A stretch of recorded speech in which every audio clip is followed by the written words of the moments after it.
കണ്ണൂർ വാണിയപ്പാറ പള്ളിയിലെ ദുരൂഹ കല്ലറ തുറന്നു. പരിയാരത്ത് നിന്ന് ഫോറൻസിക് സർജൻ പ്രജിത്തും വിരലടയാള വിദഗ്ധരും പേരാവൂർ ഡിവൈഎസ്പിയും കുറ്റ്യാടി പോലീസിന്റെ നേതൃത്വത്തിലും ആണ് കല്ലറ തുറന്നത്.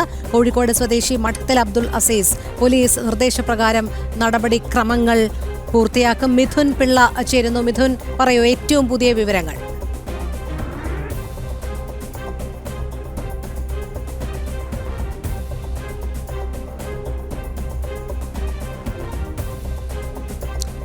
മിഥുനിലേക്ക് എത്താം. കണ്ണൂർ വാണിയപ്പാറ മിശിഹ പള്ളിയിലെ ദുരൂഹ കല്ലറ തുറന്നിരിക്കുകയാണ്.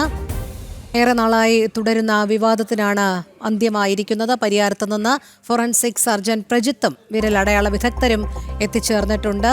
മിഥുനിലേക്ക്. മിഥുൻ, പറയൂ.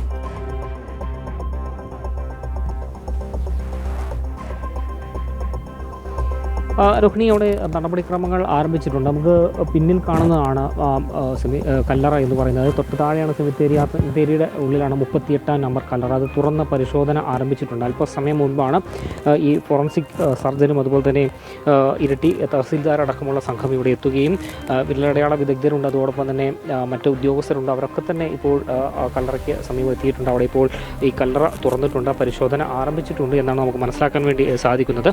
ഈ പരിശോധനയോടുകൂടി ഏതാണ്ട് 12 ദിവസത്തോളമായി നീണ്ടു നിൽക്കുന്ന ദുരൂഹതയാണ് അവസാനിക്കാൻ പോകുന്നത് എന്നുള്ളതാണ് എടുത്തു പറയേണ്ടത്. ഇത് ഈ കഴിഞ്ഞ 13-ാം തീയതിയാണ് ഇതിനകത്ത് മൃതദേഹം എന്ന് തോന്നിക്കുന്നൊരു വസ്തു മറ്റൊരാളുടെ മൃതദേഹം അടക്കാൻ വേണ്ടി കല്ലറ തുറന്ന സമയത്ത് കണ്ടെത്തുന്ന ഒരു സാഹചര്യമുണ്ട്. ഇത് ദുരൂഹതയുള്ളതാണ് പ്രധാനപ്പെട്ട ഒരു കാര്യം. ക്രിസ്തീയ ആചാരപ്രകാരം സംസ്കരിക്കുന്ന സമയത്ത് ഒരിക്കലും ഈ പ്ലാസ്റ്റിക് സാധനങ്ങൾ ഉപയോഗിക്കാറില്ല, പ്രത്യേകിച്ച് പായ പോലുള്ള സംഭവങ്ങൾ ഉപയോഗിക്കാറില്ല. അത്തരമൊരു പായ ഈ സംസ്കരിച്ച വസ്തുവിനോടൊപ്പം അല്ലെങ്കിൽ അതിനകത്ത് കണ്ട മൃതദേഹമെന്ന് തോന്നുന്ന വസ്തുവിനോടൊപ്പം കണ്ടതാണ് ഈ ഒരു സംശയം ഇത്രത്തോളം രൂക്ഷമാക്കി എന്ന് തന്നെ പറയേണ്ടിയിരിക്കുന്നു. ഇതിലും അല്പസമയത്തിനകം തന്നെ ഇതിനകത്തൊരു വ്യക്തത വരുമെന്ന് തന്നെയാണ് പ്രതീക്ഷിക്കുന്നത്. ഉദ്യോഗസ്ഥർ ഇപ്പോൾ അവിടെ പരിശോധിച്ചുകൊണ്ടിരിക്കുന്നു. ഇരട്ടി തഹസിൽദാറുണ്ട്, പരിയാരത്തു നിന്നുള്ള ഫോറൻസിക് സർജനും മറ്റ് ഉദ്യോഗസ്ഥരുമുണ്ട്. എല്ലാവരും കൃത്യമായ സ്ഥലത്തെത്തി കൃത്യമായ പരിശോധനകൾ നടത്തിക്കൊണ്ടിരിക്കുകയാണ്. അതുകൊണ്ട് ഫോറൻസിക് വിദഗ്ധർക്കാണ് ഇത് സമയം കൂടുതലെടുക്കുക. കാരണം ഈ കല്ലറയിലുള്ള തെളിവെന്ന് തോന്നിക്കുന്ന സകല വസ്തുക്കളും സീൽ ചെയ്യേണ്ട സാഹചര്യമുണ്ട്. അത് ചെറിയ പായലായാലും ഈ കല്ലറയിലെ മണ്ണായാലും വളരെ നിർണായകമായ തെളിവാകുന്ന കാര്യങ്ങളാണ്.